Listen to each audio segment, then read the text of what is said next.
Assalamualaikum warahmatullahi wabarakatuh. Welcome back to our series on Quran and Truth.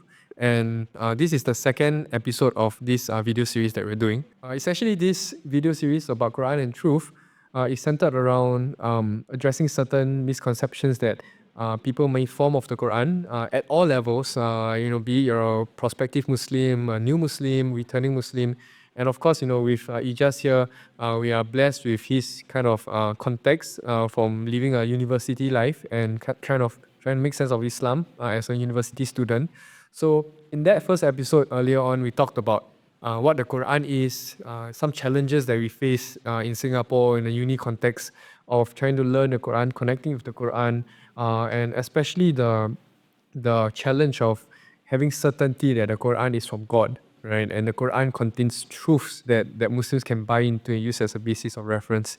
So, in that last episode, we ended off the episode by talking about a few criteria that any reasonable person should have, when assessing whether a particular text can claim to be of divine authorship.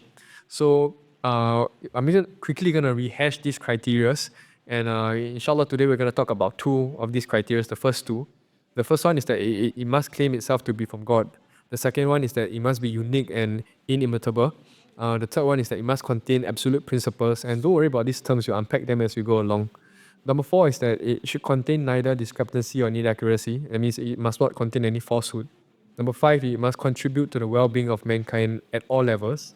Number six, it must have some prophecies that are shown to be true. Number seven, scientific research and current findings must validate the data in this text. Number eight, it must still remain preserved in its original text today, without any alteration. Number nine, it must speak of God and His divine plan. And last but not least, it must have universal appeal and application. So, before we jump into the content we have today, this episode or this entire series is done in collaboration with IES from NUS MS. And IES is actually an acronym for Islamic Awareness Series, and they do very, very interesting things. He just spoke about it a little bit in the first episode, but I'd like to ask him, a little bit more in this second episode of this series. I think when we're posting up this second episode, we're coming to the second event of IES. Yeah. That will be on the 18th of February. So tell us a little bit about the second event of IES, and what would be one of the things of this event that will draw someone to it. Okay, inshallah. So for our second event, it's regarding tawakkul. So we'll be looking at, so just to recap, IAS theme for this year is Hijrah. So we're looking at it from the metaphorical sense, like the journey of a Muslim in Islam itself. So we decided to take tawakkul as the value that we want to focus on for the second event, because it's one of the most vital, one of the most important values that you need as a Muslim, trusting in Allah and trusting in that He has a plan for you and He wouldn't let you down at the end of the day. So inshallah, you'll be there for the event, you'll be present for the event. So we're looking forward to that. So just a bit about the event is that our objective is to basically allow participants to understand who Allah subhanahu wa ta'ala is and how we can build a relationship with Him. And also, we are going to be focusing on why tawakkul is an important element in Islam. How do we incorporate and cultivate tawakkul into our daily lives, and how can one fully rely on Allah subhanahu wa ta'ala? Because, of course, we as human beings ourselves, we kind of still have the mindset that we can take charge of our own life. Like our decisions drive what our consequences of our fate is. But we also need to understand that that's not true. Allah is the one that creates stuff for us. Allah is the one that directs us to make certain decisions. Yeah. So we need to really understand how we can fully rely on Him, how we can fully put our trust in Him and believe that what He has planned for us is the right thing for us. So yeah, we'll be doing that inshallah on the 18th of February. The event would start around 6:30 to 7:30 after Maghrib. So inshallah, if you all can make it, please do come down. Even will be there also. Sorry, Brother Siddiq will be there also, inshallah. So yes, we're looking forward to that. Yes. Yeah, we are, and this event is also done in collaboration with Commerce Central. Yes. And I think Tawakal is a very central theme in a lot of converts' lives, Muslims' lives. I mean, so many things in our lives we are asked to have faith, right? Because we simply don't know the wisdom to a lot of things that happen in our lives, right? Allah promises that, He promises that, eventually there will come a day where you will understand everything that's happened in your life, right? But how the scholars would frame what tawakkal, which is trust in Allah, is you being pleased with whatever has happened, even if you do not know the wisdoms of what has happened, right? And imagine like, Allah is all-knowing. Allah subhanahu wa ta'ala has utmost mercy for his creations, right? And if you were to know every single wisdom and blessing he has given to you, you would be happy for Allah. You'll be happy to the point where you will say, Allah, don't give me anything else other than what you have already given me. But interestingly enough, we ask Allah to give us other things, right? And the scholars will say, having tawakal, having rida in Allah, which is you are pleased with Allah, means that you are asking Allah of the same thing, you're having the same mindset, even without knowing. Right? You are pleased with Allah in that aspect. So how does one build that trust? It doesn't come in a day, right? It starts with a little bit of mindset shift. Yes. And a little bit, and Allah helps us. Allah helps us in giving us many, many different resources, many different anecdotes, in the life of the Prophet ﷺ that has happened. So we're not left alone to say, hey, you must trust, and that's all, right? And actually, I think today we might even be talking about some parts of evidences that allow us to build that trust in Allah subhanahu wa ta'ala. So that event forms another part of that journey. And we are so excited to be a part of that event. I'd like to ask Ijaz as well, in terms of the context of IAS. In the first episode, he shared with us why he joined IAS, but and also he shared about the 3 events of IAS. The first event was morality in Islam. Yeah. Following the Second Islamic event paradigm. is tawakal. Yep. And the last event was a collaboration. It's a collaboration with Varsity Christian Foundation. Okay. Anyway. That's like an initiative event. Yep, kind of. Okay. Which one is your favorite event and why? Ooh. Okay. Honestly, I love all 3 events because No politically correct answers allowed in our podcast. I'm biased in the case that I helped out with all the events. So I love all the events. But if I really were to choose which my favorite one is I think I would say I love the first event because not only does it set the base for all the events that's coming up, it's also one of the most relevant, I would say, events to this because we'll be comparing the Islamic paradigm together with the like modernist paradigm. For example, let's say feminism or atheism in a sense. Yeah. So really looking at the differences between what Islam says versus what modernism or secularism says, I think it's one of the most important topics that need to be discussed in this day and age because obviously there's a lot of things that we as Muslim men and Muslim women can question. It's like, why do we need to wear the hijab? Or for example, why do we need to pray 5 times a day? Then how come other religions are not doing it? Why is it only Islam does it? So kind of shifting your mindset. Like you spoke about shifting the mindset, right? So shifting that mindset into thinking that, listen, what Islam says is literally a foolproof way for you to get to, inshallah, Jannah. It's everyone's destination. It's also, it changes your perspective that religion or Islam is not just a faith that you believe in, but it's a lifestyle that you live by. So I think I would say the first event really is my favorite. But please come for all 3 events. All 3 events are really, really great. And if a person would like to sign up for these events, what would they have to do? You can follow NUS MSIAS, our Instagram page. We will be uploading the sign-up links, inshallah, closer to the dates. Just to recap, the first event is on 12 February. The second event is on 18 February. And our last event will be after Ramadan, inshallah, on the 7th of April. Okay. Yes, and look forward to it. Follow our page. Thank you. Inshallah, we will see you there. All right. Inshallah. Okay. So today, in the previous episode, we've already outlined the 10 different criteria, and the criteria are defined as criteria that any reasonable person would bring forth to assess whether a particular text is worthy of being called of divine authorship or not, right? And that has 2 implications. That if the text fails to meet any of the 10 criteria, then you would say that it's not from divine authorship, right? And if a text happens to meet all 10 criteria, then you would say that, you conclude reasonably that, this is from divine authorship.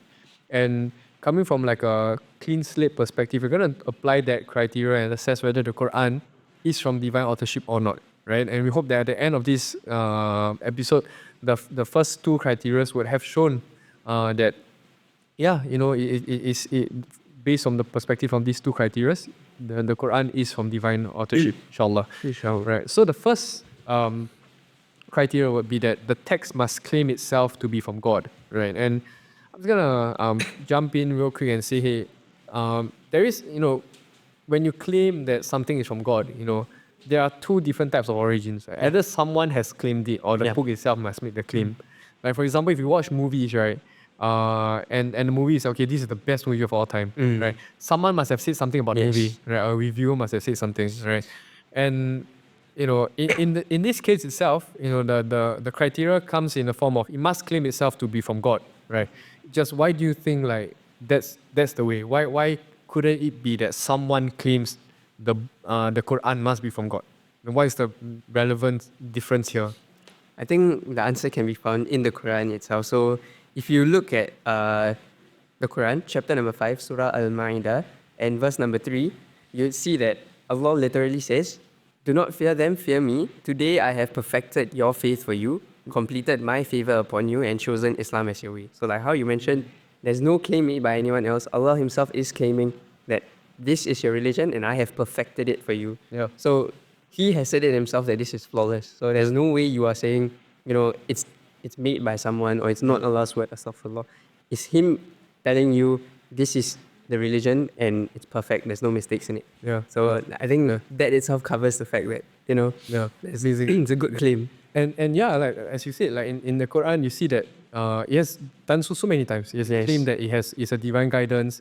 It has names to even declare itself as the guidance, the criteria. There was a wisdom, al hikmah, and on top of that, when you kind of examine the differences, where like for example, outside of the Quran, if someone were to publish a book, right? Normally, the categorization of this book will be given after someone has reviewed it, right? Okay, this is the best book of all time, like Shakespeare, right? Yeah, he has a few texts and he writes stories, right? It's very rare for a book to provide itself the necessary descriptors. Okay, I was saying that it is rare normally for a book itself to provide for itself the necessary descriptors or the necessary titles. And imagine if a book were to do so, right? Like within the text itself, it proclaims it to be the best text of all time, right? That same claim has to be consistently and qualitatively substantiated and upheld through the entirety of the book, right? Which is like a very difficult thing for an author to do. You would even say that it's impossible because how would the author know? Yeah. Right? And so the main difference for a book to have the claim in itself as compared to having the claim given by others, right, is that when the claim is given from others, you have the benefit of hindsight, right? You see some success and then you say, hey, okay, this is the word of God. Yeah. Right. The Quran is different, right? Amazingly for the Quran, it was a book that at the moment of time when it was reviewed, it was not even published. It was collected in the hearts of men over 23 years, right?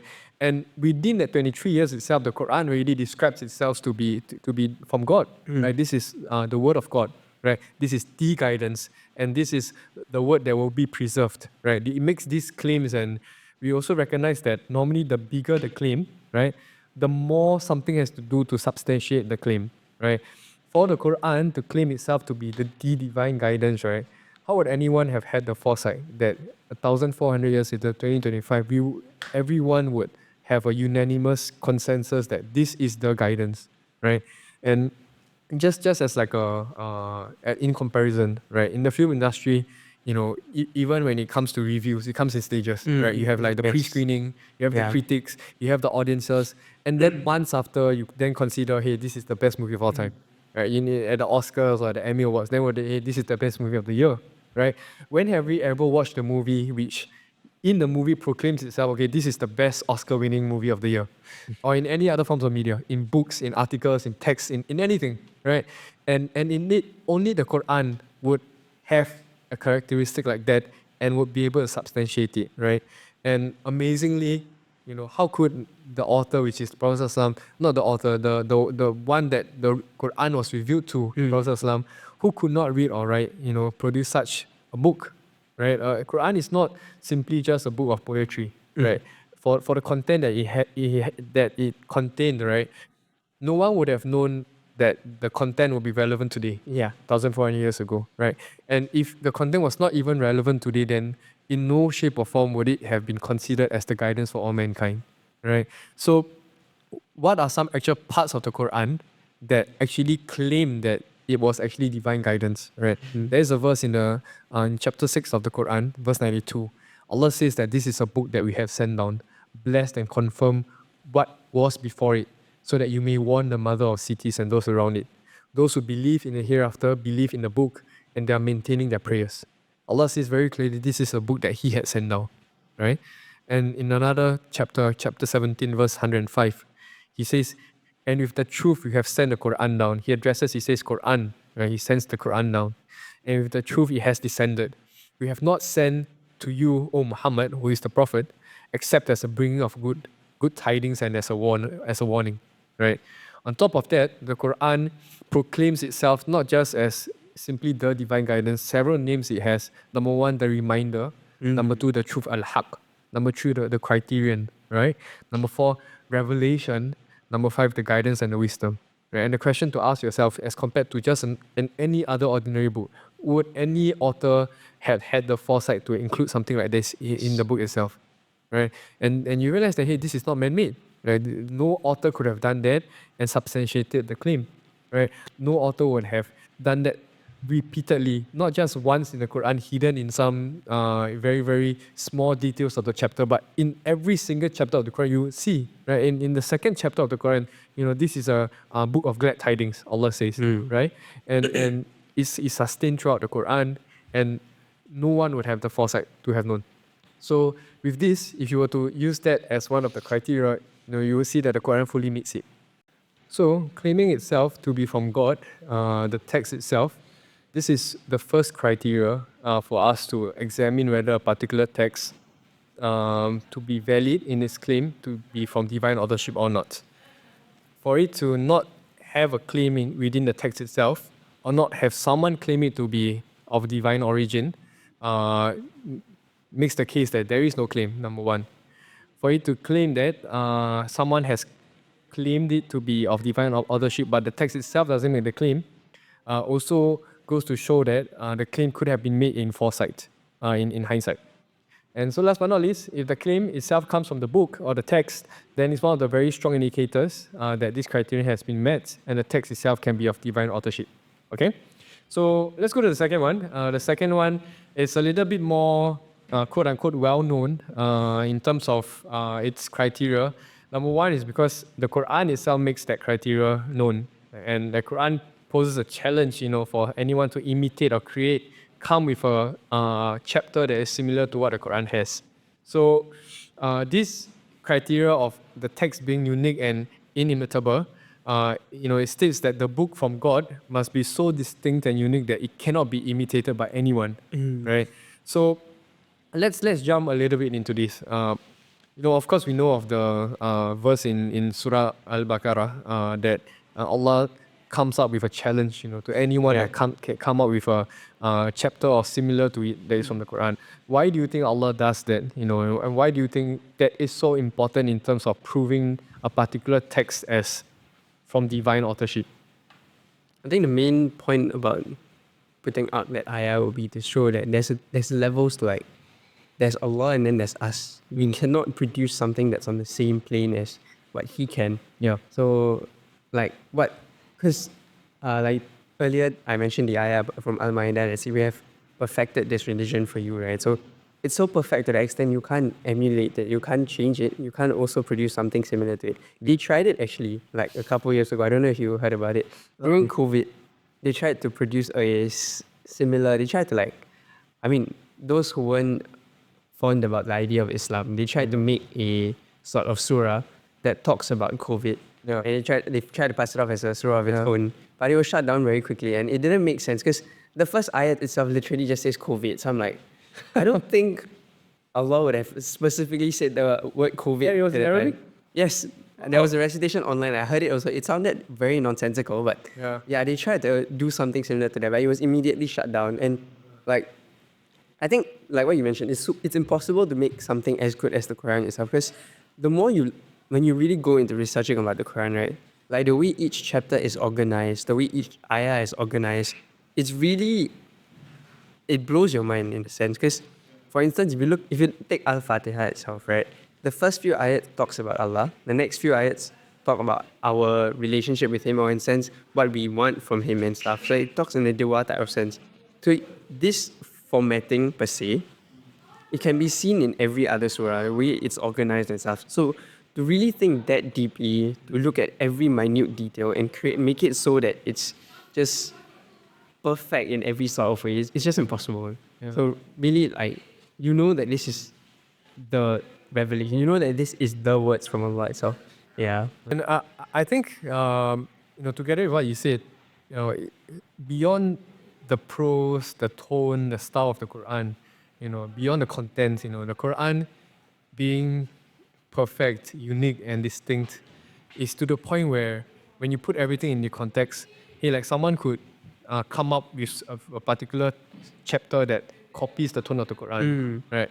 But the style of it, the Yes. content it contains, like in one verse, you could get so many different branches of knowledge from it. You can't imitate that. Yeah, Right? it's also the idea that if you look at, like when you mention the content, right, you have, for instance, you have Al-Fatiha, which mainly focuses on praising Allah and talking about our relationship with Him. Then you have a whole surah dedicated to females themselves, An-Nisa. And then when you go all the way down to the last juz, you have a whole surah dedicated to talking about Abu Lahab and what he did to the Prophet itself. So Yeah. you have rulings and you have surahs that are specifically dedicated to one person. So to just create like another scripture that can provide that sort of depth and that sort of variety in it, I just think it's impossible. Yeah, yeah.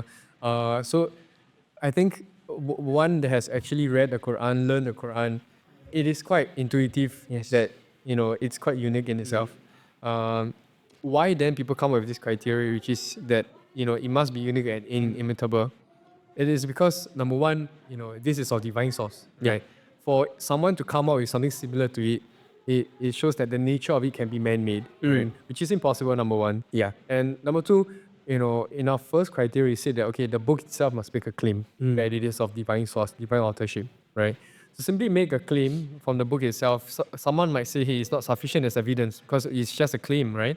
And vice versa, in that sense, to simply have doubts of a particular claim, it's not a basis to just refute it. So normally in Allah and God understands the human mind and human nature, and humans must run tests to either verify or disprove a certain argument. And this is of human nature right now, 2025, and all the way back in the 7th century and beyond, right? And one particular test that exists in the scientific kind of academic field is known as something called a falsification test. So this particular test is performed by in many fields. Essentially, the purpose of it is to provide ways to prove how someone can reject this particular contention with a test, right? A test that anyone can validate with a particular argument or claim. For example, when a scientist would want to kind of bring up a particular conclusion, come up with a theory, right? They would actually, together with their claim, come up with steps that they took to perform a particular experiment, right? So that if anyone doubts it, you can carry out the exact same test to replicate the exact same results, right? So you would know that, hey, like if they are unable to get to the same results, then there are grounds to believe that the claim that the scientist has brought is false, right? And of course, in the context of the Quran, it proposes ways that the readers may disprove this claim. Anyone that has doubts, come and disprove the claim of the Quran that it is from God, right? Simply just produce a chapter. Right. And in the context of the Quran, the shortest chapter in the Quran is just simply 3 verses. Yes. Yeah. Right? And it's asking for doubters to produce something equal in quality, which is in the Quran. Right? And we talked about this earlier in the first episode, which is the Arabs of that time, it's not just acknowledged, but it is known even in the academia field today as they were the peak of linguistic proficiency in classical Arabic, right? And to that note, their best poets could not succeed in producing a chapter which is similar to the one that is in the Quran. And with the passing of that generation, it has gone to show, like in the future 1,400 years up to today, no one could reproduce something that was that is of the same quality of the Quran, right? And this entire process was well documented in the life of Prophet ﷺ. It was not because the poets didn't try, as you've mentioned, COVID, right? It was that even their attempts themselves were denounced by their own peers.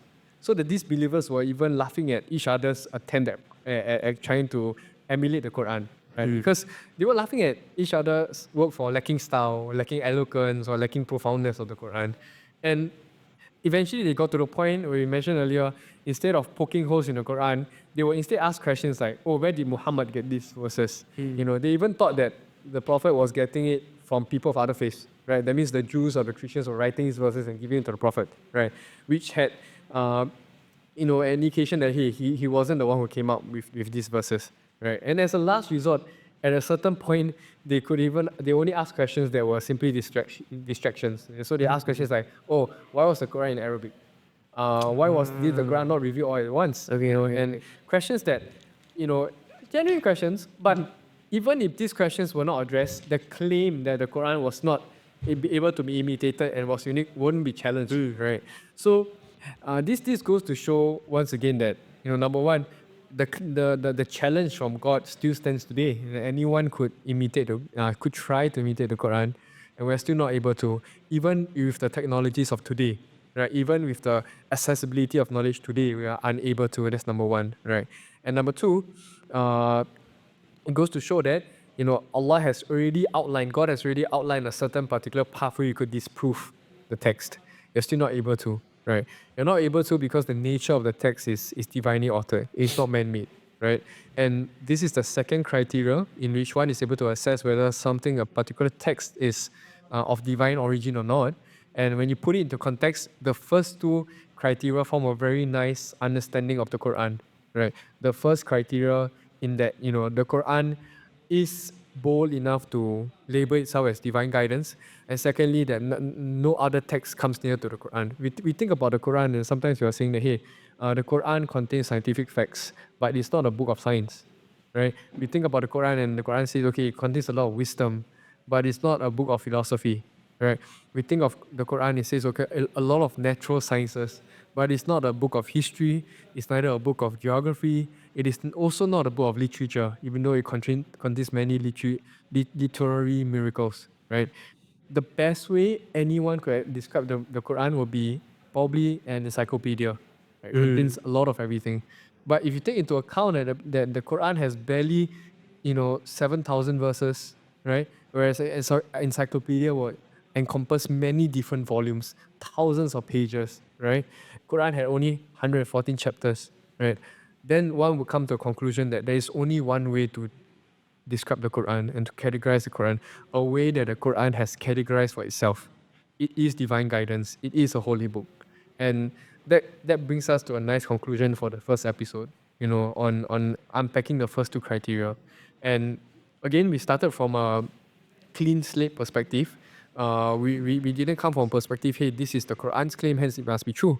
Whereas we are saying any reasonable person will look at this situation from a perspective, and if this criteria happen to fit within a certain text, then would reasonably conclude that the Quran is true, number one, and it is from a divine source. So before we end, I know Ijaz have probably have some thoughts. I'm going to give you some time to share your thoughts, and inshallah we can end off this particular episode. Bismillah. So, thank you for inviting me, first of all, for the podcast. It was nice learning so much because, of course, me as a person, even though I'm a Muslim, I'm still learning about my religion and all. So it's really nice to hear all your thoughts too as a convert and stuff. So, but yeah, the Quran, it's a big milestone in your life. I would say every Muslim, like what you mentioned just now off camera, you talked about spiritual, in a sense. It's a second opportunity, a spiritual shahada, right? So yes, inshallah, I hope everyone does have an opportunity to read the Quran in its English format, in the language that they understand, because there's a lot to unpack. And like you mentioned, it's so hard to emulate.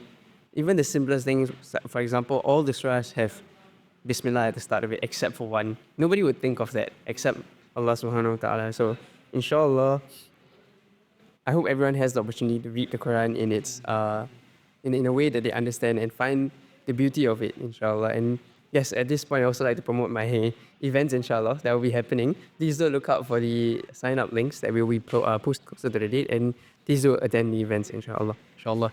If you'd like to ask us questions from this video series, me and Ijaz will be present at event 2, inshallah, that happens on the 18th of February. Yes. So we'd like to see you there.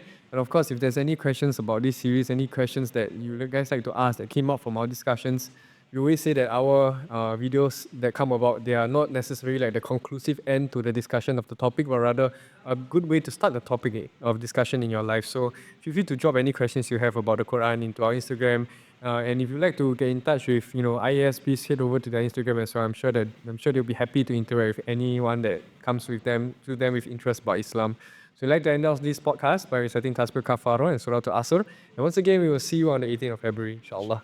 سبحانك اللهم بحمدك أشهد أن لا إله إلا أنت أستغفرك وأتوب إليك بسم الله الرحمن الرحيم والعصر إن الإنسان لفي خسر إلا الذين آمنوا وعملوا الصالحات وتواصوا بالحق وتواصوا بالصبر السلام عليكم ورحمة الله وبركاته.